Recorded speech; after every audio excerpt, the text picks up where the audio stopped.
We're back again. I'm T-Sips with you, V. Hi, Maranaconda. Again, we are here on a Saturday night, 9 p.m. Eastern Time. Apparently it's 7 Mountain. Is that what it is out there? I have no clue. You got it. It's 2 hours behind, Sips. Okay. You're living in the future over there. You're living in the future. Mike's very happy today. I know that. He's been gloating since the second that Friday Night Puck final game was over. Look, you drafted yourself a bunch of ringers. What did you expect? Hey, I haven't been gloating, man. I'm not a gloater. Well, I think you put about 20 exclamation points after you said you won. Oh, hey, that's just me talking loudly. Well, we are back now. It is week 7 that has just completed. We've got a few more coming up, and as you can see, we need Derms to get us new graphics because that was my Microsoft Paint version of what he's done to this point. Still really good. So we, I'm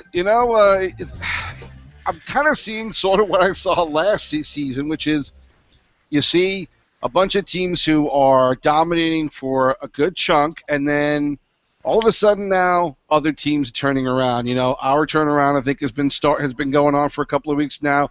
We're playing a lot better. We're going to talk about the Stockton Heat. They're coming out of nowhere, and there are still obviously teams that are dominating, fairly well. But it may not be that easy to get away from some of these other teams that are sneaking up and could make the playoffs. Yeah, there's some definite teams that are making some real good runs right now. And, they're putting it together and, just starting to, not look like, they're the laughing stock anymore, and that's definitely, teams like Stockton, they're going to play you tough every game. Teams like, we've had a decent run at it here the last couple of weeks.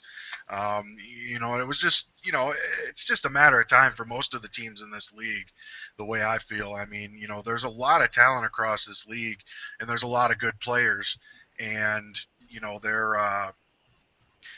it's good to see. It's good to see that, teams starting to gel and not having such a rough go at it. There are some other teams that have kind of fallen off the plateau, or what have you. But it happens. Sometimes that happens. Sometimes things just don't work out. But there's always next season, and there's always time to play the spoiler.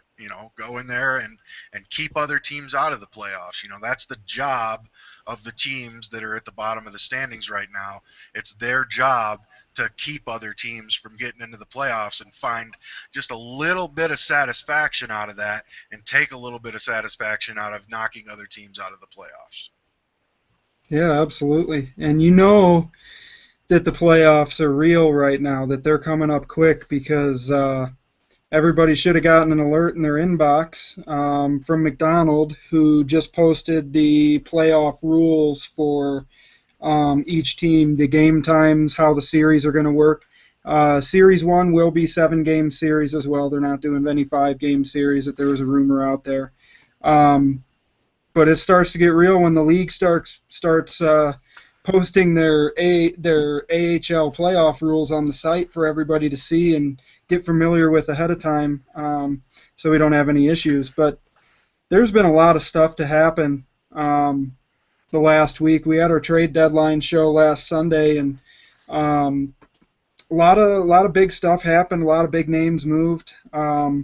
Teams acquired some guys, lost some guys, moved some guys around, and this week we saw that there were some teams starting to separate themselves a little bit near the top, and then right there in the middle in the playoff battle, we've got a kind of a cluster, of teams there that are all within shouting distance of a playoff spot. And over these last 2 weeks here, who the hell knows what's really going to happen.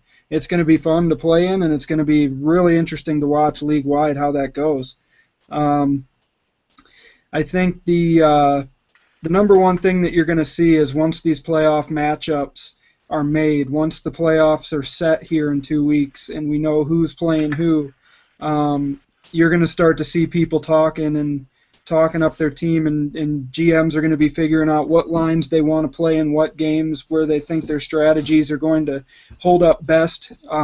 Since it's not 3 games a week anymore, it's play as a certain amount of guys and a certain amount of games that you have to play. And we had a whole team that got removed from the playoffs last year for not following that exact rule. So a lot of interesting stuff coming up.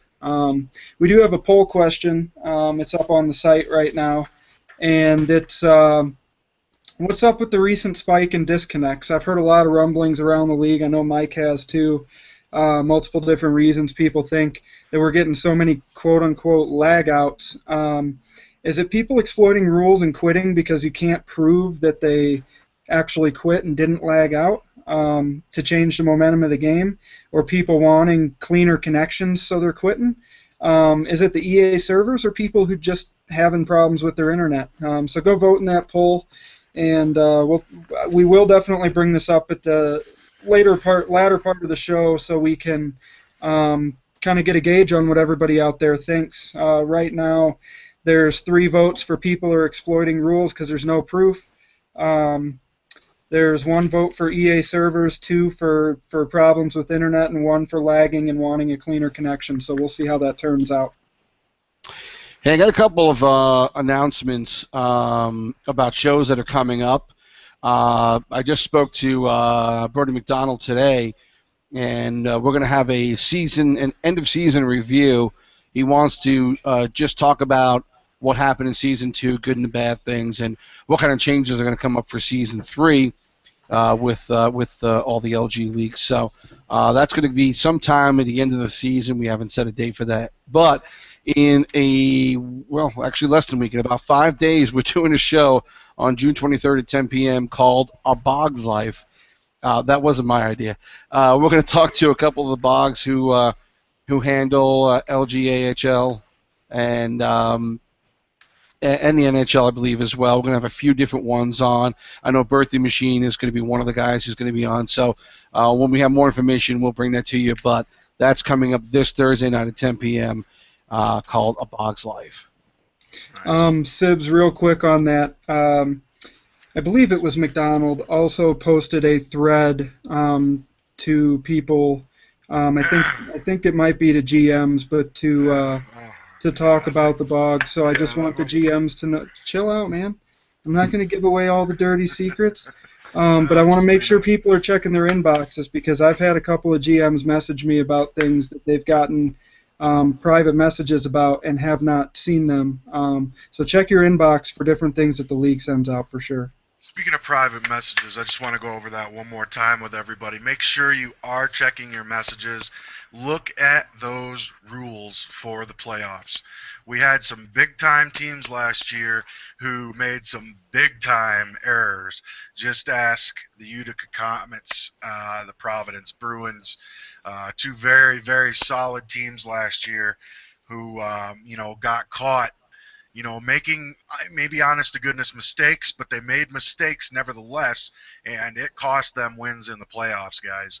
So any GMs out there, go over the playoff rules. They are different than the regular season. They are completely different. Make sure you know those rules inside and out. I just want to get that out there and make sure that everybody goes over that and is very familiar with how the playoffs work, because I would hate to see that happen to another team this year. Not good for the league when that happens. All right, moving on to Friday Night Puck. Moving on to, sorry. I had I had a great experience doing this last week. Last week's, which was season 4, was my first experience with Friday Night Puck, and a friend of mine picked me up to play on his team, and we ended up drawing the eventual champions in the first round, and it really wasn't a very pretty game. They were very, very talented, and they took us down in the first round and went on to win the tournament. But this week I decided to throw my hat in and put together a team myself. And I was awarded the captaincy of the Buffalo Sabres. I thought once I got my first overall pick, who was Jay Claus, I knew that we were going to be in line to make a good run. And then my second pick was Kraz. I picked up PhD, who's the friend of mine who got me last week, PhD in hockey. I picked up Trio Big Mac, who's a guy that I knew from the Capitals, who's our parent team. And, I'd played just a couple of games with him, but could not believe that he was available in the 5th round. I was able to pick him up, and then our goalie was KQ31. And, hey, what do you know? We made a run, and, we went on to win the title and took the tournament this week. The first game against Finland was, a super tough game. We actually went down 3-0 in that game right out of the gates, and it wasn't looking very good.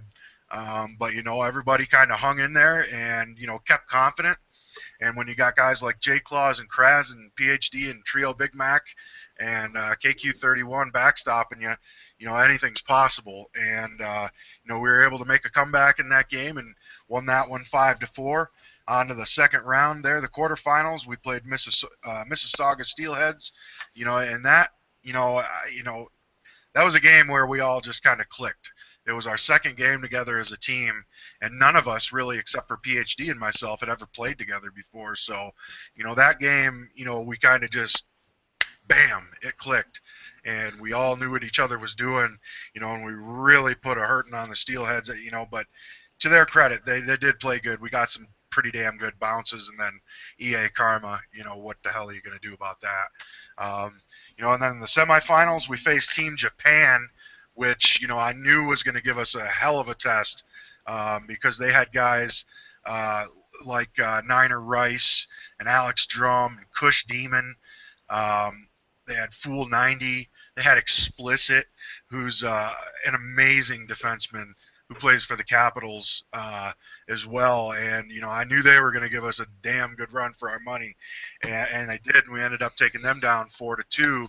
And then in the finals, we met the North Bay Battalion, and they were stacked. They had some really good players. Ghost MK was their center. He's another guy from the Capitals. They had Bernatches in goal, Downey at right D, Devin. They were just, it was a hell of a battle. And, credit to my team. I was there. I felt like, I was just kind of along for the ride on that one.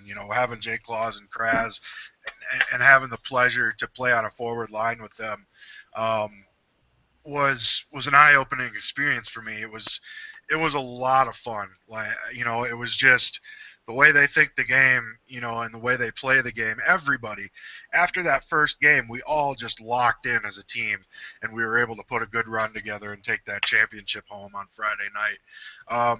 The one thing I would say, though, about the Friday Night Puck, and I don't know if something had happened this week or what, but, it basically shut us down after the second round, and it wouldn't even allow me to input any more scores, and it still won't right now.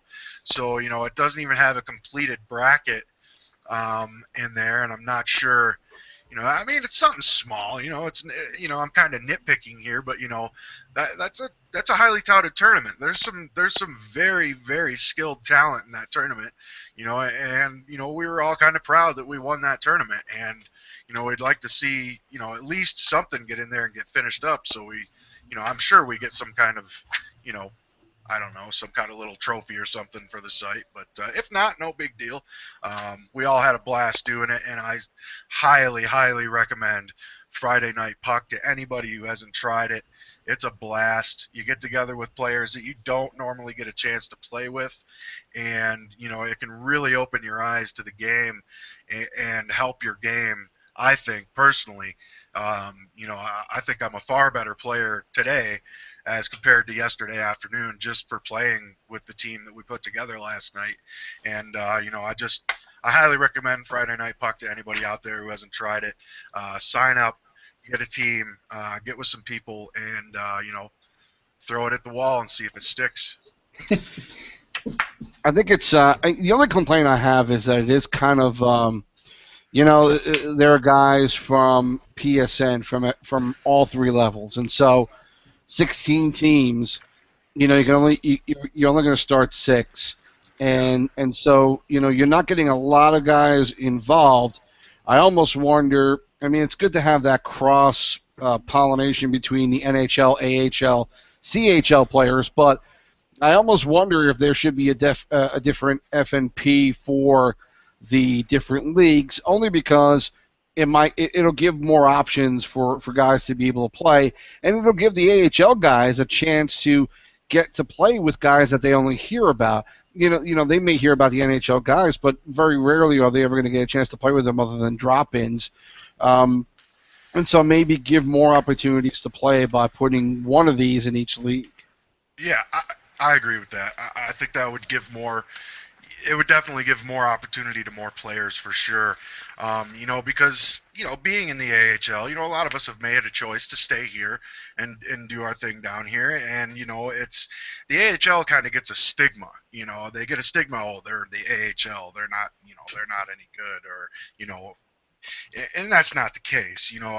I would almost put there's some people in the AHL who are very, very talented players and definitely belong in the NHL. And, it goes both ways. I'm sure there's some players in the NHL who may belong in the AHL or, definitely belong in the NHL. It's all of the leagues are full of really talented players. Every league has them. There's players in the CHL that are extremely talented and people just don't know about them yet. They will eventually, I guarantee you that. But I kind of like that idea, Sibs. Maybe have like a NHL Friday Night Puck, an AHL Friday Night Puck, and a CHL Friday Night Puck, something like that, to give more players an opportunity to play. That would be kind of cool. And then you could have, like the cross-pollinated league where, you get everybody's Friday Night Puck as well, so you could have several different ones set up to where you do see a lot more people getting a chance to play. All right. Well, I think now, since we just got the power rankings an hour ago, it's been late a couple of weeks now, but we will, I guess, start talking about what we've seen from week 7. And typically we start with me at goaltender. And there are a couple of guys that I want to talk to. Look, I could talk about San Jose 01, every week. Yeah, he's had another great week, but I'm going to bypass him for this week and try and give some other guys some notice. One guy from the Portland Pirates, NEP, 4-0 record this week, had a 1.8 goals against, 48 shots, only and 41 saves on that one. He shut out the Ice Caps in a game this late in this week. 5-3 win versus the Crunch on a 17-shot effort, and he was coming off of an 0-4 week last week in week 6, 7.5 goals against. So an interesting first 2 weeks for NEP on the Pirates, but certainly made up for it this week. He's the number one on the power rankings, but I want to talk about a few other guys as well. Luigi plays base, and he's been playing well all season. I mentioned him earlier in the year, but he's been tearing it up again for the WBS Penguins. 4-1, 1.9 goals against, 73 shots, which is a damn good amount in 5 games. And he faced 19 shots in a 3-2 win against the Ice Caps. They had a 2-1 win against Albany this week, and to stop them at 1 goal, I don't care how many shots they have, that's a pretty damn good effort. So Luigi definitely deserves some credit this week. He's been playing well and continues to help the Pens stay in this race. And then I want to make 2 other mentions, and again, because of the way that Stockton has played so far in this past week, we have to take notice of them. And a big reason why, and obviously I'm covering goaltenders, is their goaltending this past week. Their GM, Pearson 91, went 3-1 on the week, 3.3 goals against, 64 shots on him, and he played very well. But it was the other goaltender. It was a B Nice 83, going 3-1 this week, 2.1 goals against. His first week with Stockton, coming off of the trade, and we'll talk about that trade in a minute. He had 58 shots against him. And in week 6 with the Rampage, who he was with, went 3-0 in that week as well. Now, again, that's the trade where B Nice and J Strokes 412 went to the Heat for Tyler Loki. So on the surface, back on June 11th, we thought that's a great trade for the Rampage because Loki obviously is a good goaltender, struggling a bit, but solid goaltender who deserved a chance to maybe start somewhere else and get his mojo back, and certainly a good trade for the Rampage. But right now, it's helping out the Heat, who are doing well now, in part thanks to their goaltending. You know, B Nice was assigned to North Bay a month ago.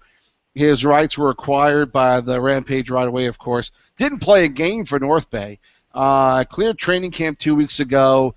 Went 3-0, as I said, right away for the Rampage, and then comes over in this trade and continues to be undefeated with the Stockton Heat. And, it was, I spoke to his GM, Pearson, a little bit, and, he's been very thrilled so far with the effort that he's gotten out of him. And just wanted to talk a little bit about what you said about B Nice. He said he's been real solid back there so far. The first week, they have a lot of ground to make up in a short time, but with this kind of goaltending that they're getting from B Nice, it's definitely helping them get there. So, right away he's come in and has made a difference to this team and has helped them get on a win streak. And so I just want to mention Stockton and their goaltending because, again, I'm not saying goaltenders are the key, but I think defense is really, really important in this game. And I'll talk a little bit more about what Pearson said about his team as well, but a little later on. But they're getting a really total team effort now, and their defense has really been locked down lately, and that has been the difference for them. And their goaltending, including the new acquisition of B Nice, is the reason why they are doing so well. That's all I have for goaltending. We'll hand it over to Jonathan, who's going to talk to you about the power rankings for defensemen.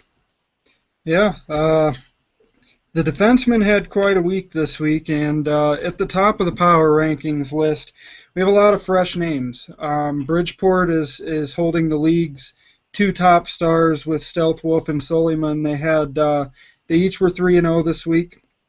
I'm assuming they're on the same line because their stats are identical. They had 6 points. They each had 6 assists. They were a plus 11. One guy I wanted to talk about on the power rankings this week plays for a team that's had an extremely tough season. They've had management changes. They're sitting way down at the bottom of the league. They played against us this week and beat us in overtime, the Toronto Marlies, and that's Bert Nasty Flash, the AGM of Toronto. They, like I said, have had a rough go at it, but this week he had 3 assists. He was a plus 9 and was 3-0 for the Marlies, who, had a little bit better week this week. They're doing better than they had been doing, which is good to see. You never want to see someone just sit at the bottom forever and never have success. So it's nice to see them doing good. Their new GM over there, Lazy aka Stoner, has done a good job of putting a team back together with the wheels falling off the bus before he took over. He put them right back on and started to roll a little bit, so that's good to see. Technics 79 for the Manitoba Moose was a plus 10 this week, had 1 goal and 2 assists. He was 2-0, only played the 2 games. And then the Lake Erie Monsters had the 3rd and 4th defensive stars. They were Rambo 234-567 and the Killer 98-79, and they had a very solid week as well. It's nice to see some different names on here. We've got my eyes are going bad. Fia 30 from the Ice Hogs was 3-0. I guess what defenseman isn't 3-0 with the Ice Hogs every week. A lot of them have had those weeks here and there. But Weed Farmer is back up there. He's been kind of a mainstay on here. And Greeno 1822 for the Wolfpack was 3-0 at a +11. It's a good list of defensemen this week. Nice to see some new names up at the top, with Bridgeport and Lake Erie holding the top 4 spots on the power ranking. They had 2 defensive pairs sitting up at the top. That's pretty cool to see as well. So I think at this point, I'm going to move it on over to Mike and let him tell you about the forwards. Well, this week we had an interesting week, to say the least, on the forward positions. Jay Claus is right back up there at the top, just like always. I could proud to call him teammate for just one night. We got True Legend. We got a pair from the Sound Tigers that are up here in the top 3 this week, and True Legend and MG2452, who just had a stellar week. These guys played some top teams, and they took them down. For True Legend, they took on the Milwaukee Admirals this week. They took on the Syracuse Crunch and the Rochester Americans. That's 3 pretty damn tough games right there. And they took down the Americans 10-2, which is just completely unheard of to me. That does not happen to the Americans, so that the Sound Tigers are doing something right. It looks like he had a double hat trick against the this is True Legend. He had a double hat trick against the Rochester Americans of all teams. A couple assists. He had 8 points, registered 12 shots on goal. He was a +5 in that game. That's a stellar performance right there against a really, really solid opponent. And then against the Crunch, they were able to pull out a 4-3 victory. He picked up a couple of goals in that game. And then against the Milwaukee Admirals, he had 6 points. That's 4 goals and a couple assists. Was a +4 in that game. Did not take a penalty. So True Legend really put together a solid week for the Bridgeport Sound Tigers over there. And then what I'm assuming is his line mate, who is MG2452, had a stellar week as well. In that game against Rochester, he was able to pick up a couple of goals and 3 assists for a 5-point night there. And then against Syracuse, he had a goal and an assist for 2 points, and then he had a 6-point night against the Milwaukee Admirals, getting 4 goals and a couple assists. Only took 1 penalty in those 3 games, so that's a good job there. He's coming in at a clip of just over 2 points a game for his career. He's doing a good job. Bridgeport's got a solid team out there, and they're one of those teams that's right in the thick of it in the playoff race in the Eastern Atlantic Division. Some other guys that were on the list here: Jay Claus, 18 points, 11 goals, 7 assists, +12, 6 points a game. I mean, what do you say about that? I still don't quite understand how he's not first star. That's just kind of weird to me. Maybe the algorithm that's in there. I definitely know it goes against for strength of schedule. And those 2 Sound Tigers, they took down one of the top teams in the league in a 10-2 victory. So I'm assuming that's why they're up there. And not to take anything away from them, they had fantastic weeks as well. There's another guy that I want to point out that's up here on this list, and it's for one of the teams that we were talking about earlier, who's just kind of quietly, making their way back and coming out of obscurity here, and that's Angel of Death for the Stockton Heat. He's a left winger out there for Stockton. Picked up 3 wins this week. Went 3-0. Picked up a 5-0 win against the Milwaukee Admirals, in which he picked up a hat trick, couple assists, was a +4, registered 8 shots on goal. Looks like he did take either a major penalty or a fighting penalty. Then they took down the Lake Erie Monsters, which is no small task. Let me tell you, Lake Erie is a very talented team. They've got a lot of offensive firepower over there. And, in that game, he was able to pick up a hat trick and another assist for a +2 with registering 9 shots on goal there. And then they were able to take down the Griffins in a 2-1 game as well, in which he picked up a goal and an assist. So I just kind of want to throw it out there to Stockton, man. Keep pushing. You guys are really making a good run here. It's good to see you guys coming out of the basement and taking a look around to see what's going on. And, you're right on the cusp, guys. You guys have a serious chance at making the playoffs here. So keep grinding. I'd like to see you guys work and battle your way into the playoffs. That's what this is all about. That's what building a team is all about, and that's what getting through this season and fighting and clawing and scratching your way to get into those playoffs in any way, shape, or form. And it's good to see you guys making a good run here and getting it going. I really like to see that out of you. RV Clutch, he's right back up there at the top two. I would think he would have been in the top three this week. But they did have an overtime loss. He picked up 17 points on the week with 10 goals, 7 assists, was a +3, averaging 5.7 a clip there. Who was it? Downs Dan Sticky. The guy for the Lake Erie Monsters put together a good week too, registering 12 points and what it looks like is 2 games this week. It's kind of weird there. I thought I looked that up earlier and it said that he had played 3 games, but I'm not too sure. That's a great week there. There's just some really good offensive performances coming out here. One by Cinnabons 8 for the Ice Caps. He had 17 points this week, coming in at 5.7 points a game. It's good to see some new names up here. It's good to see some guys starting to get some recognition for what they're doing and really starting to pour it on and get their teams going as well and start to make a hell of a run for these playoffs. Yeah, absolutely. So moving on to our 3 stars of the week here. Yep.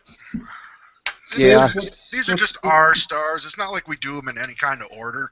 It's not like we have our first, second, and third star. We just kind of pick our We each have a star of our each respective, players that we cover.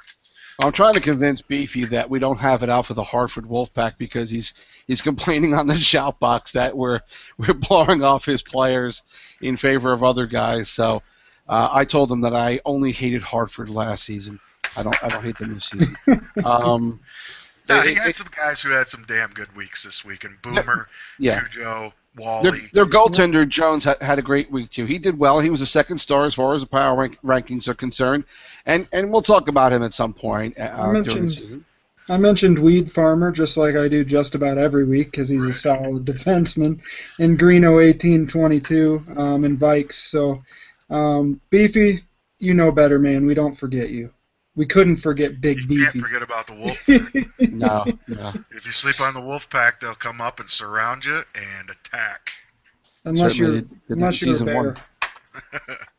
I think even though I talked about the Stockton goaltenders, they're starting to go. But I think, like I said earlier, Luigi Plays Base has been pretty solid all season long.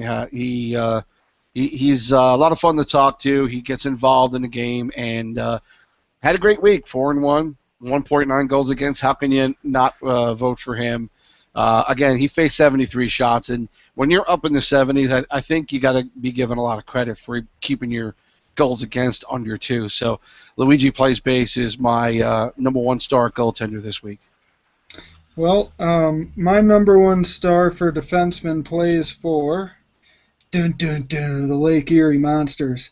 It is going to be the Killer 9879. He had a huge week. They beat Utica 7-1. The game that really stood out to me were they beat the Gulls 10-2. That's just not a team that you typically see lose a game 10-2. Just like you were saying with the Rochester Americans there earlier, Mike. He had a super solid week. He was 2-0 this week. He didn't get his 3rd game in, but he was a +13 in 2 games with 3 goals and 2 assists, and he just had an incredible week for the Lake Erie Monsters. So the Killer 9879 was a killer this week for the Lake Erie Monsters, and he is my star of the week. Well, I'm gonna go right to Claus, I love you, buddy. I'm glad that we got a chance to be teammates, but I am going with the strength of schedule. I gotta go with True Legend 0-7 this week, simply because of the fact of that 10-2 win over Rochester. Nobody does that. Rochester does not normally lose games like that. He was in a couple of serious games this week and really shined with a six goal night against Rochester, and a 6-point performance against the Milwaukee Admirals. My star this week is a True Legend 0-7, and he does play for the Bridgeport Sound Tigers. Well, now we head on to handing it over to Vihai as I go take a break, get a couple of drinks, and and he'll give us his top 10 of the league right now. Yeah, so you're like I said last week, a new segment we have on the show here from a lot of people for asking to announce the top 10 statistical leaders in the league in the AHL. So your top 10 forwards this week for the season in points, and the list has shaken up a little. The top four have remained the same. But J. Claus is at 117 points. Rhino has 85. Kraz 18 has 82. JLM's got 74. Toffoli's got 70. Convicted 238 has 69, along with Killer Santo and CF Fairman for the Wolves. Fat Gilly has 66. It's Johansson has 66. And well, I have to announce the 11th point getter because he was just crying about it a little bit. Big Beefy's in 11th. He's got 65 points, and I don't mean you're crying, man. I take a joke. Our defensive top 10 for points is Stivvy 66 has 41 points. QC Chief 27 has 35. Ultimate Aquaman with 33. Fu Man Cheesy has 32. The Killer 9879 and Mixter V277 both at 31 points. Weed Farmer has 29. He plays for the Wolfpack. And Ether Mister has 28 points. Trev Sports has 27, along with Sean the Boss and Stealth Wolf. Back over on forwards, our goal leaders this season are J. Claus at 65, kind of the runaway leader right now. Got 65. Our second place goal scorer has 40 points, and that's C. Fairman. Good job out there, buddy. You're having a great season. Carlson MVP has 39. Broski 02 has 38. Rhino and RV Clutch have 37. Junior DC 9 also with the Stars has 36. Timmy Z7 has 35, along with Bob Swagger and Camagraph to round out your top 10. They all three have 35. Now our assist leaders on the season, we've got J. Claus with 52, JLM 1410 at 49, Rhino and Kraz both at 48, Toffoli and Killer Santo at 44. At 7th, we got John Gotti with 40. 8th, we have Danny K 2399 with 39. Convicted 238's got 38, along with Strength Legacy Senior and Abba Ziaba 24. They each have 38 assists. Back over to defense. Our leading defensive goal scorers, Jay Nasty has 11 goals. He moved up into the league lead over a three-way tie here at second, third, and fourth with Stivvy 66, Ultimate Aquaman, and Fu Man Cheesy each have 9. General Patton 44 has 8. These are goals, and the Killer 9879 has 6, along with a handful of others like Larkin 71, Killers QC, Jabot 27, Joseph Villino Me, Ryan X28, Ekblad and Gooberdude99 each have 6 goals. And our defensive leaders in assists are QC Chief 27 has 33 assists for the Americans. Stivvy 66 has 32. Weed Farmer for the Wolfpack has 28. Ether Mister has 27. We have 3 sitting at 26 with Mixter V277, Sean the Boss, and Stealth Wolf. At 25 assists, we have The Killer 9879 and Berger, both from the Lake Erie Monsters. And in 10th, we've got a two-way tie there with Ultimate Aquaman and ZD Ball with 24. So those are your top 10 in goals, assists, and points for your defense and forwards. And I guess we will move it back over to Mike, and we can start talking about the standings and the playoff race. Well, like we talked about earlier, there's some teams that are really starting to creep their way up the standings. Stockton being one of those teams. They are sitting just 4 points out of a playoff spot, if you can believe that. Wait, maybe I could be wrong on that, actually. Wait a minute, it doesn't work like that, does it? Because they're not in that division. Yeah, so they're still 13 points out of a playoff spot, but hell of a run being put on by the Heat right now. They've walked from 15th all the way up to 10th. And hey, anything's possible. They can still make it. You never know. It is that Western Central Division that has the 4th place wild card team over there sitting with 61 points. That's still anybody's race over there. I mean, you could have Iowa, Manitoba, Milwaukee, or the Griffins slip into that spot and get into the playoffs. And that one's wide open, if you ask me. So anybody except for, unfortunately, I hate to say it, Cosmo, Charlotte may not be able to make it because they got a lot of ground. They probably can't. But, as far as the other 4 teams, that's going to be one hell of a battle to keep an eye on over there in the Western Central.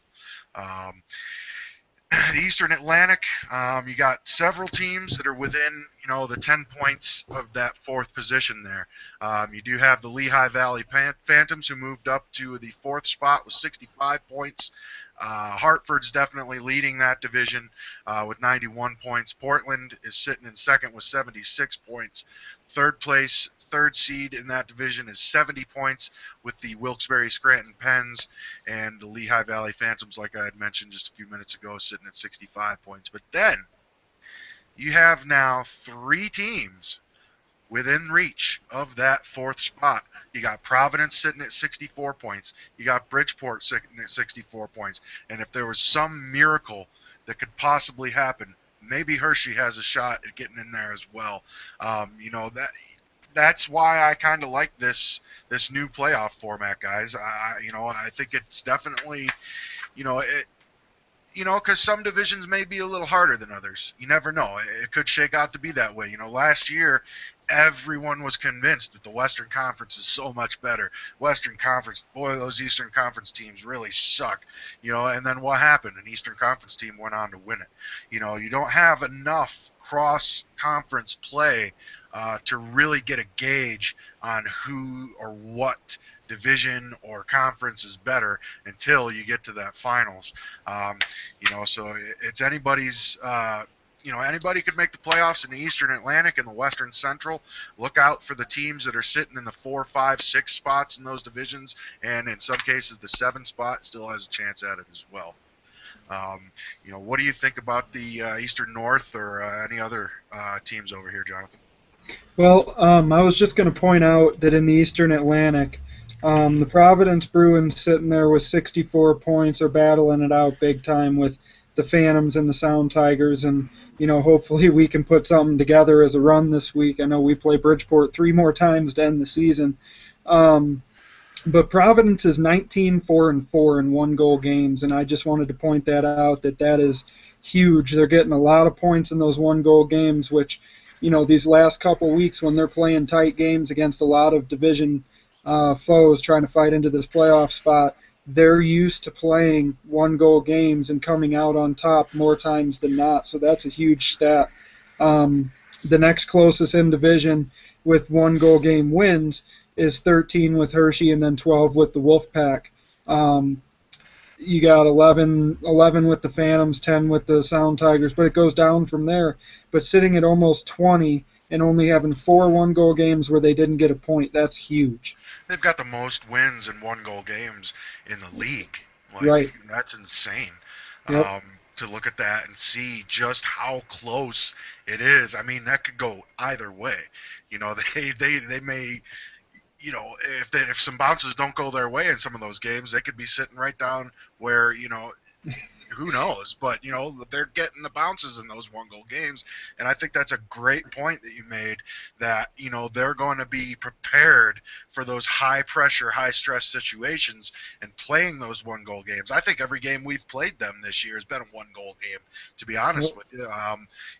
It's always a battle when we've played them. So, they're just cutting their teeth and they're thickening their skin, for lack of a better term, on those high-pressure situations. Yeah, and those 4 losses, they've got the most 1-goal game wins in the league, and Water Wheels would probably tell you they want those 4 1-goal game losses back. Oh yeah. I can't. I'm shocked with their. That's crazy to look at their record. Right, and then go ahead, Sips. I was just going to say we should also mention that Hartford has the best winning streak of anybody with 7 games in a row right now. Again, absolutely, just to make Big Beefy feel better about everything. Yeah. Yep, they won the championship last year. They don't need any egos stroking. Come on. I told them if they win again, I'm not going to say anything good about them at all for season 3. So the Hartford Wolfpack are 45-17-1. They've got 91 points, a 7-game win streak. They've scored 280 goals and only given up 161. They're 8-2-0 in their last 10 games, 22-9 at home, 23-8-1 away, and they're 12-10-1 in 1-goal games. There's your shout out for the Wolfpack. You're doing well this season, dude. Yeah, they're doing very well. That's probably like the second best disparity in goals for and goals against, other than what Rockford has done so far this year. But Hartford again. It is a tough division. And a lot of teams that are right there in the middle that can, any of these guys can make it or get dropped out. And so Hartford doing what they're doing in this division, the way they're doing it, just speaks volumes to how good of a team they are. Beefy, we know you get it, man. We're going to keep talking about it the rest of the show, though. Down in the Western Pacific, you got the Rampage kind of running away with the division. They're sitting at 87 points. They're 9 points up on San Diego, but it is San Diego that's chasing them. They have the capability to go on a run at any point in time, but they have stumbled a little bit of late. They're 3-6-1 in their last 10 games, and San Diego seems to be stumbling just a little bit. The Barracuda have started to pick it back up again. They're 6-3-1 in their last 10 games, and they're sitting in 3rd place in the Western Pacific with 71 points. And then you got Texas, who's still hanging on right there in the 4th seed in the Western Pacific with 70 points. They are 6-3-1 as well in their last 10 games. But Bakersfield also, they're 7-2-1 in their last 10 games. That's a hell of a race right there. You got Bakersfield, Texas, San Jose, all right within 3 points of each other. They're going to be battling it out for those last 2 spots coming out of the Western Pacific. And you do have Stockton down there. Unfortunately, it does look like Stockton is they're up against it right now. Their division's tough, and a lot of the teams, they dug themselves a deep hole, just like we did in the beginning of the season. And anything's possible. Holes can be filled in. And, it may happen. Stockton's sitting with 57 points right now. They're 6-2-2 in their last 10 games. And Ontario, I don't know what happened out in Ontario, guys. Do you have any, they were doing fairly decent in the beginning of the season, weren't they? I mean, not that they're a bad team. Crap happens, and, it's too bad to see, that 2 7-1 in their last 10, and it's not like they don't have talent out there. Nightman, like they've got a great team. It just must not be clicking for them mentally or something out there in Ontario. Yeah, I I don't know definitely what think. happened. Yeah, I definitely think things happen in waves in this league. I mean, season one we saw that. I mean, every team had their ups and downs, and I think that's when you look towards a team that's been consistently doing well, that doesn't go on big losing streaks, that puts together good 5-6 game winning streaks here and there. Those are the teams that I think in the end should be there, and also teams who didn't make a ton of moves before the trading deadline. I think that, we've talked about Albany. I think they have a ton of talent. I think making so many moves the way they have, I think that's hurt them. I, Go ahead. I'm sorry. I can't believe that they're still where they are with as many moves as they've made. It's like, how do you get time to gain chemistry over there in Albany? But hey, Well, not only chemistry. How do you, if you're one of the guys over there who's maybe still been there or has seen all this happen, how do you feel good about knowing that you could be playing with different guys every week? I just don't see how that's helpful to a team to have any kind of feeling like, why do I put any effort into it if I could be gone tomorrow? And I right. think, I'd rather put it towards somebody who's going to want me, trade for me, and keep me for the rest of the season. And I think Yeah, that's what you have to hope for. I think if you're one of their players. Yeah, yeah, but at the same time, I mean, they've acquired some incredible players over the last several weeks. I mean, they've got Strength Legacy Senior, who's been there, I think, pretty much most of the year. But they've got Mr. Giroux. They picked up Larkin 71 from Providence, a guy I didn't see moving, but he did. Um, they've got Galchenyuk 27 over there. I think what they did was they went and picked up guys that fit the system that they play, and and I think they really built defensively minded here. So I think that's what's going on is they don't need to have the greatest offensive chemistry, but their defensive chemistry, they must run a system that EE Dipper holds them to, and because I know that they play a really strong trap game and they play it well. They've won a lot of games. They're sitting up there pretty close in the points. I mean, they might get into the playoffs here at the end of the season. You never know. And they do have some really good talent. Hey, before we jump into the unsung heroes, I just want to mention one team in the West since we're finishing up with the Pacific. And I mentioned it in the chat box either today or yesterday that I really feel like a team I'm watching and the team that I think could really do some damage is the San Jose Barracuda. And they've been pretty solid. They've got great goaltending in Perkins and Bielski. You look at some of the rest of their roster with Two-Face and Pasta, Tommy Clutch, Buddy Lyons is over there. One of the guys I really, really like a lot, and he's going to love hearing this, Duck fans, Waterloo, is a solid player who's done well this season. They've just got a ton of talent over there. They have M-Sibs over there now, too, playing defense. So I think this team has a lot of talent, and they could be a very interesting playoff team and could cause a lot of good teams some trouble. And I said, look, I would not be surprised, and I would, think that San Jose's got a good shot to win this whole thing. And they're one of those teams I think that's been playing steady, and they've got good leadership over there. I think that's key to them being so successful.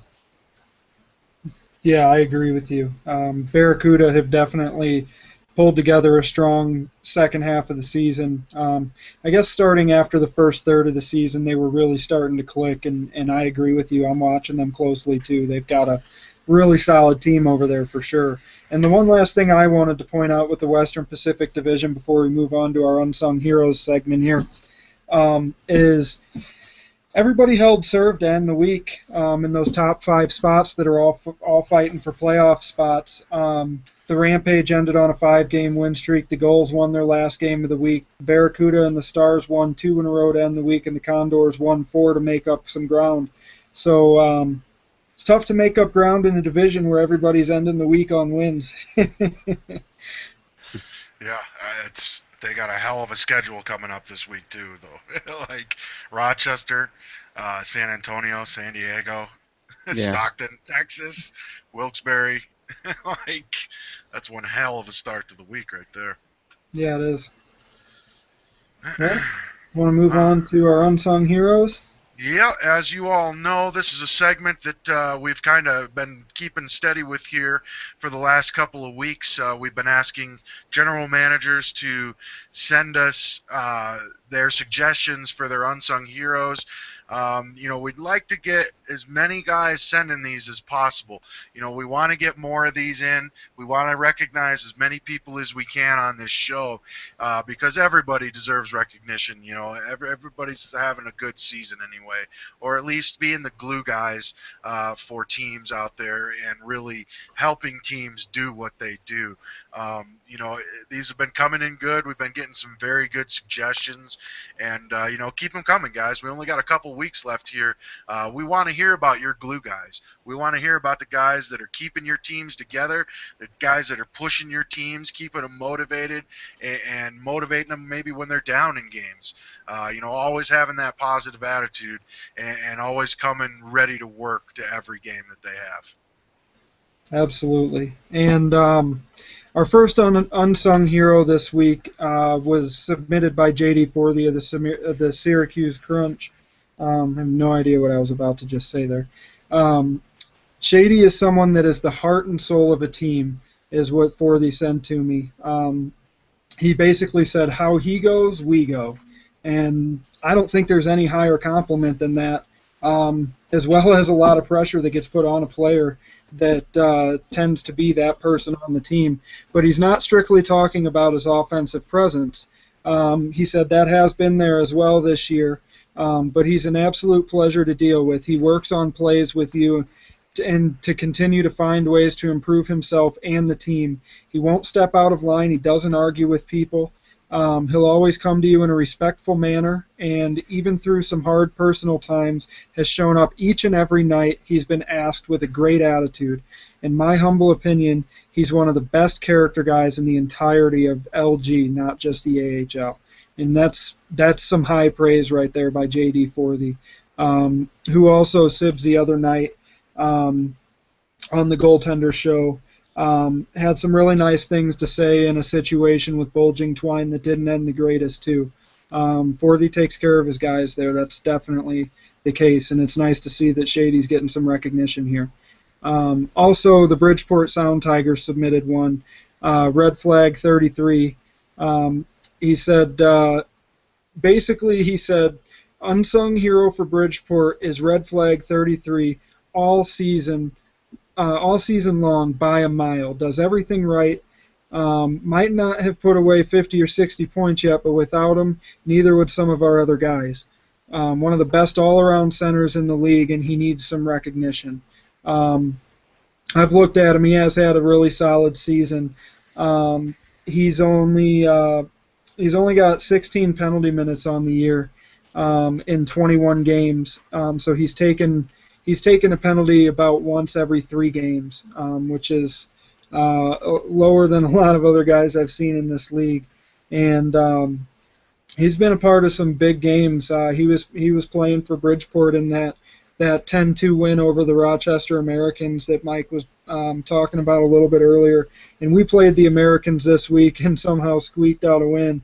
But I'll tell you what, the Americans are especially that we won that game, by far the toughest win we've had all season. But I would say definitely, if not the toughest team we've played, one of the toughest teams that we've played this year by far. And Bridgeport handled them 10-2. Got to give it to them there. That's a huge victory. I think Mike might have one or two, and Sibs has one there. Let's hear about the other unsung heroes we got, boys. Why don't you go ahead, Sibs? Well, we talked about goaltender for the Stockton Heat, Be Nice 83. So I guess this one's from Notorious 250. He also wanted to talk about Angel of Death 11, team goal leader and points leader as well. But and so we'll give Angel of Death some notice here. But Be Nice 83, certainly coming over from that trade. And we just wanted to get him some recognition as a guy who just came over, plugged right in, and has been performing fantastically. When I talked to Pearson a little bit earlier, he said that it's been the goaltending and the defense that has been incredible lately. Everyone's picking it up on the team, but they have been tremendous and a big reason why this team has come back. And so, again, we want to give B Nice 83 a shout out. Welcome to the league. You're doing a hell of a job, and keep doing what you're doing for Stockton, because that's getting them right back into this game. I just want to say, I think that's a super, super cool move on Mooner's part to recognize that this guy has some serious skill. And, I mean, we all know who Mooner is. He was the top goalie in the league last year, and he's right back up there at the top again this year. We know Mooner's one of the best goalies in the league. And for him to actually, be like, hey, this guy's got to get a chance to play. He's got to be playing games somewhere. He's sitting behind me. I think that's a huge, super cool move on Mooner's part to get this guy to a team and get him starting games on a regular basis and showing the league and everybody what he's bringing to the table. And right here you have it, and plain and simple, he's just gone out there and completely taken games over and single-handedly won games for the Stockton Heat. And let's look at that trade as well. I think everybody involved in that trade should be given some kudos, because it not only gave B Nice a chance to go to another team and play and get a lot of work there, but it also gave Tyler Loki a chance to start over and try and restart what we know he's capable of doing. And this benefited both goaltenders and benefited both teams. And I think in the end it was a really good move, for both organizations and for the league, because it's going to help both of them out. Gives Mooner a chance to take a break some games and put in a goaltender who we know is damn good and proven. Just having it rough over in Stockton, but now getting a chance to play on a solid Rampage team. So again, I want to give both teams credit for this trade, because I think it really helps them both out, and it wasn't one team trying to dump somebody else. It was two teams trying to help each other. Yeah, that's huge. That's good when you get that going on. I got one here from the Manitoba Moose. He writes, Captain A, the GM over there in Manitoba, he writes in, I got T3 Mo for my unsung hero of the week. He's the only original Moose player left other than himself and Chicken Biscuit. And even with the bad start to the season, he's always there to give his 100%, never complain. He's always cheering up the team. And Captain said when he took the team over, he was there to help him on so many different levels. And, he did put him on the block at one point in time because he felt that he deserved a better team to give him a chance and win a cup, or at least get to the playoffs. And, he said that T3 Mode sent him a message and said, hey, man, basically, I want to stick with the Moose. I want to stay with the Moose and help you guys get to the playoffs. I don't want to play for somebody else and try and, go over there and chase a championship. I want to stay right here in Manitoba and help you guys in any way that I can to turn this thing around and get this team playing again. And that's what he's done. So that's huge when you get guys like that, guys that recognize that things might not be going the way that you expected or the way that you had planned, but they want to stick it through. They want to see it through till the end. That's huge when you can get guys like that. And T3 Mo definitely deserves the recognition from Captain over there in Manitoba, and it's great to see guys who who want to stick around and be part of that team. I agree. I think that's the coolest move ever for an unsung hero, the guy that should get recognition that normally wouldn't. For a guy that asked to stay put, the other 29 teams would never hear that this guy didn't want to leave the Moose and wanted to stay with them, even though at the time the Moose didn't think they were going to be necessarily pushing into the playoffs because they were struggling a little bit. And he said, basically, bullshit, man, I'm staying here. We're doing this thing. And this team is pulling together. You never know what's going to happen here at the end of the season, but I think that's a super cool move for a player to do. I can tell you right now, when I hear players, I'm as an AGM, and I know Mike feels this way as a GM as well, when you hear a player say stuff like that to you, that they want to be a part of your organization no matter what, there's nothing that feels any better than hearing that from some of your players, that's for sure. And they're sitting right on the cusp. They're only 7 points out of a playoff spot. And, it looks to be all about that fourth spot in the Western Central with the Rockford Ice Hogs, Wolves, and the Monsters basically running away with it. But they're still within, 7 points of that fourth spot. And, anything's possible, man. We still got a little bit of time here. So they may see that to fruition over there in Manitoba. Absolutely.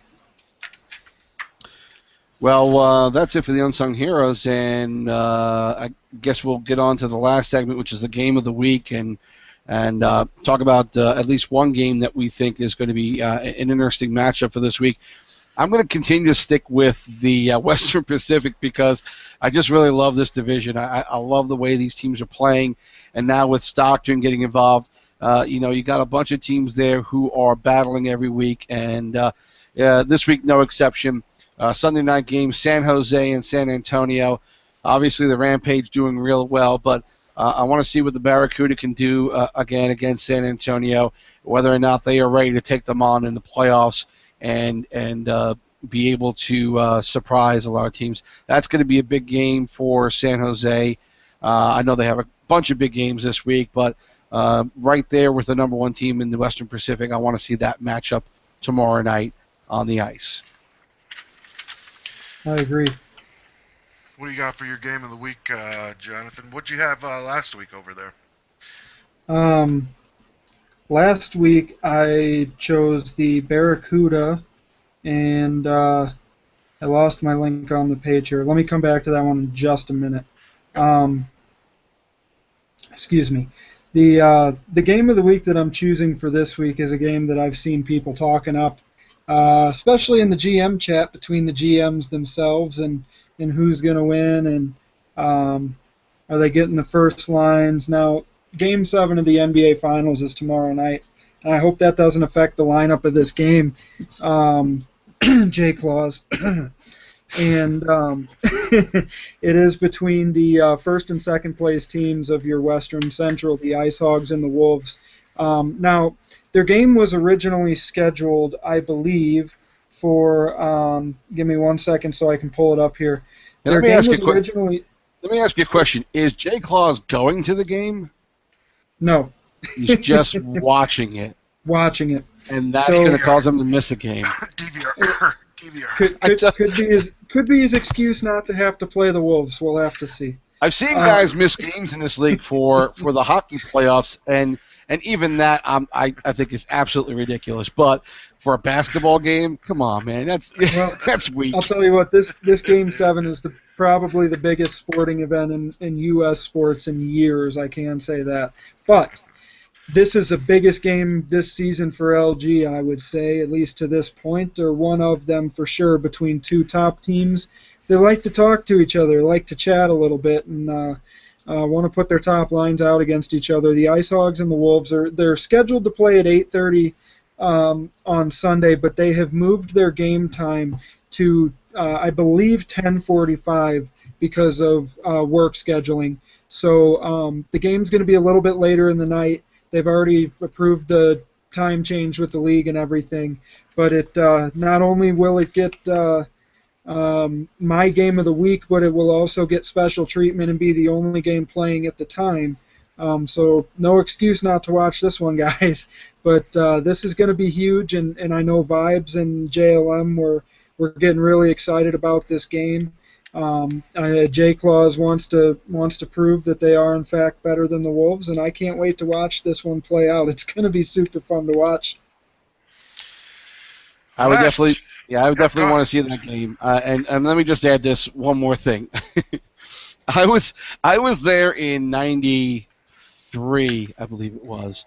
I was courtside. I worked. I engineered and produced the Chicago Bulls radio network, and I was there for Jordan knocking down 3 after 3 against the Portland Trailblazers. I would skip that now to go play an important LG hockey game. That's how ridiculous it is to watch the game instead of playing an LG game.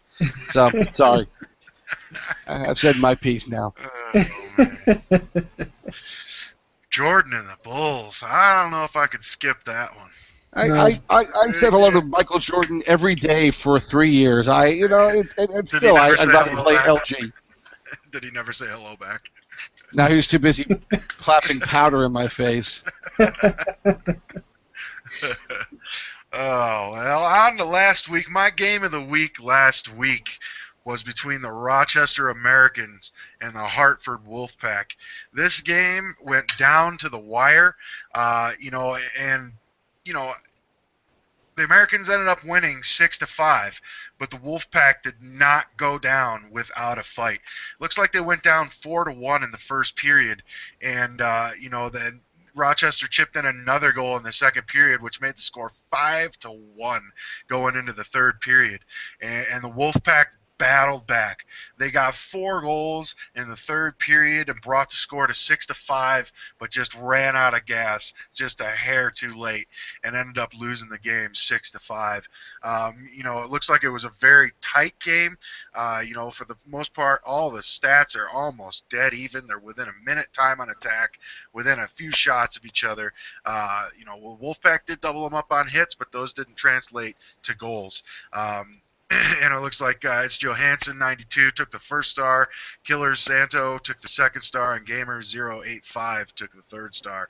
Rochester was playing with an ECU, but that was Killer Santo, so I don't know if that's even right. San Jose was in net for Rochester and was able to pick them up a big win against the Wolfpack last week. My game of the week this week, I hate to sound like we're constantly just Rockford's good, y'all. I don't know what to say about it, but this could be a preview of the Calder Cup Finals taking place on Sunday night at 9:30. We have the Hartford Wolfpack taking on the Rockford Ice Hogs. That's my game of the week this week. I want to see these two teams go at it. I want to see them get bloody. I want to see this game go to overtime, possibly, and I want to see these two teams bring it. I want to see these two teams give it their all and see who comes out on top, because you never know. Like I said, when they met back on June the 6th at 7:30 p.m., Hartford lost 4-3. The Ice Hogs did take them down, but that's a one-goal game. A couple bounces here, a couple bounces there, could go the other way. To see these two teams play in a 7-game series, I think would be fantastic. But hey, you never know. This is my game of the week. That's between Rockford and the Wolfpack. My game of the week last week was between the Lake Erie Monsters and the San Jose Barracuda. It was on Monday night at 10:30. The Lake Erie Monsters won that game 5-4. The Barracuda, they jumped out to I believe it was a 3-0 lead. They definitely led 2-0 after the first period. But going into the third period, it was tied at 3, and the Lake Erie Monsters scored 2 goals in the third period to the Barracuda's 1 to take a 5-4 victory. The shots were 13-14. Lake Erie out-hit them 11-5. Time on attack was 7:10 to 5:44 for the Barracuda. I imagine that Lake Erie getting the puck or getting the final goal to go up 5-4 and probably going into a little bit of a defensive mode in the third period after all those goalies had let in 9 goals in the game to that point. It was probably don't give up another goal, and that's probably where the time on attack separated a little bit. The Monsters did take 10 penalty minutes. 2 goals were scored on the power play by the Barracuda on their 5 attempts. The Monsters only had 1 power play attempt, and they didn't score on it. And the face-offs were dead even at 15-15. But Lake Erie did score a shorthanded goal in that game, which ultimately can be the difference in any game. If you're scoring an even strength or scoring on the power play, if you can throw a shorthanded goal in there, you're probably going to be winning that game for sure. But that was my game of the week. They played really well. I know Lions 67 played in that game for the Barracuda. He's a friend of ours. For the Lake Erie Monsters, Berger, Curlew, Clay Tonkin 17, Hockey Town, and GG Joey 427 played, and the center and right wing for them, Curlew and Hockey Town, each had 4 points. They had 2 goals and 2 assists each. And then the amazing Pepe on the Barracuda had 2 goals, and Bats was their right winger, and he had a goal himself, and so did the Booze Sieve left winger for the Barracuda. All around good game, 5-4 victory. That's a hard fought battle, and another 1-goal game that we've mentioned many times on this show that can be the difference in getting in or staying out of the playoffs here as we come down to the wire for sure. I guess that just about does it for us, right? I know you want to talk about the poll one more time, Yep. since we've gotten some more results in now. Yes, we absolutely have.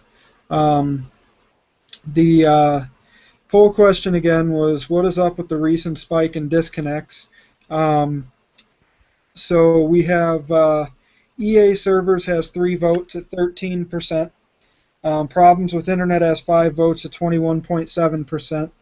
Lagging and wanting a cleaner connection has a 17.4%. And I don't know, to a lot of people's suspicion, it seems like more people are thinking as well. People exploiting the rules and quitting with no proof to change momentum is sitting at 11 votes, 40, almost half of the votes that came in were for this one. They're sitting at 47.8%. So I don't necessarily know how to approach this. It's a touchy topic to sit here and talk about. We brought it up a couple weeks ago. I've heard people talking about it. I know Mike's heard people as well. I don't want to come on here and call somebody out and say I know who's doing it. However, when you see so many people lagging out of games on such a regular basis, and when you yourself may lag in a game but not lag out but once every 600 games that you play, it's hard to believe that this many people lag out this often, especially when you hear people talking. And, it's a tough situation. I don't want to get on here and jump on a soapbox and shout it out. All I would say is, if you've done this, please don't do it again. And if you're doing this, please stop, because it is only detrimental to the league and it's not fair. You don't want to lose the momentum in the game. Don't lose the momentum in the game. Start off the game better. But it's not the other team's fault, and they shouldn't have to pay and have to start over because you didn't feel you got a good enough start. That's all I'll say. I do want to be 100% clear here because we did have a game against Binghamton and a game against Rochester this week. We are 100%. Those were legit lag outs, and you could tell. Yep. This is not about that at all by any stretch. This is definitely not about that. That's not what brought this about. This is something we were talking about a couple of weeks ago. And, when it comes to the lagging, if you're quitting because you're lagging and you're trying to change momentum, you should be ashamed of yourself, really. You're cheating. But, one more thing I do want to bring up just real quick before we get out of here is hosting games. By now everybody should know the proper procedure for hosting a game. If you're the home team, your players, one of the 6 players who are actually playing in that game, have to send the invite. You can't send the invite and then back out and have your guys stay in there and invite the other team in here. That's just not the way you do it. It just has to be one of the 6 that's on the team that sends the invite. And that's all I wanted to say about that. But Binghamton, Rochester were 100% not talking about you guys. Although that game against Binghamton doing the stats, what a nightmare. But I'm just going to say that was awful. But it was a great game, hard-fought game on both sides. Both games were, and we're definitely not talking about those games. And, I just want to say thank you to everybody for listening from me, from the team here. We've had another great week. We only got 2 weeks left in the regular season, everybody. So get that final push going. And, hopefully some of these teams can start to get their spots chosen and start the seeding going in the playoffs. Yep, and keep an eye out for some special shows we may be doing here in the near future. We'll post links if we're going to be doing it. Have a good weekend, y'all.